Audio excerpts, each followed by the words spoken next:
Greetings, lovelies.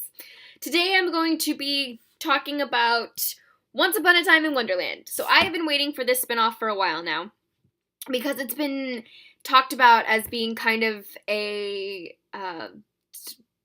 really romantic show, right? Once Upon a Time, I love that it's very optimistic and hopeful, and the premise is that true love is the most powerful magic of all, and obviously that's exciting for me, being the hopeless romantic that I am, even though I try to deny it. I totally eat that stuff up. So I've been excited about it. And it really didn't disappoint in terms of giant love arcs. The premise of the show is that Alice has to go on this quest to rescue the love of her life, the genie Cyrus. Now that's fairly standard heroine's journey stuff. She's got to save the love of her life or whatever, which is cool. And she's got this interesting cast of characters, and the pilot set up kind of who was going to be the villain, what kind of forces are at work in Wonderland, why she would be willing to risk her life in England for all of this, right? We see that her father is clearly not a jolly fellow. And so we kind of get to meet this world, and it kind of jumps in where Alice is already really familiar with Wonderland. So it was a really nice way to kind of jump into it.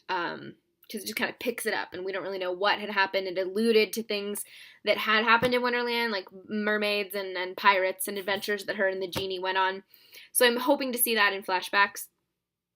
But the kind of first big scene that you get with Alice and the genie is, they're talking, and it sets up the arc for the Wonderland spinoff. So if Once Upon a Time is true love is the most powerful magic, this one's going to be more if it's true love, you've got to have a lot of faith. So I think that's a similarly optimistic and adorable message.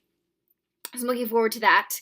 Otherwise, they had a couple of shout outs to the original, Cinderella and Grumpy were there for a bit.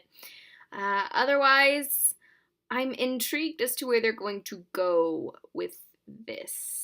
Jafar has been revealed as one of the big bads for this, and I saw how they tied that in there, and it's a little better than I would have imagined. I was like, how did you get Jafar with he has a magic carpet?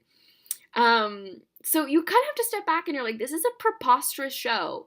There was a giant Cheshire cat that is trying to eat people, and somebody's about to get lobotomized, and then there's magic oranges, and it's just, there's genies and magic carpets, and it's just kind of a ridiculous spectacle on television.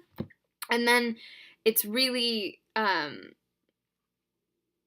don't know, it works for me.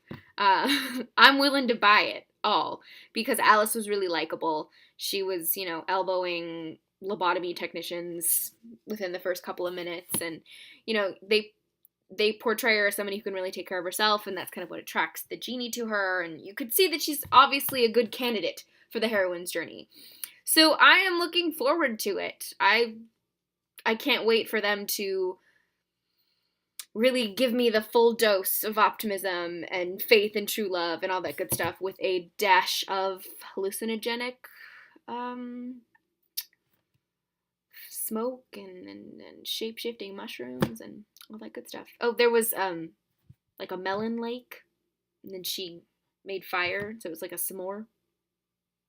Love it. I'm all in.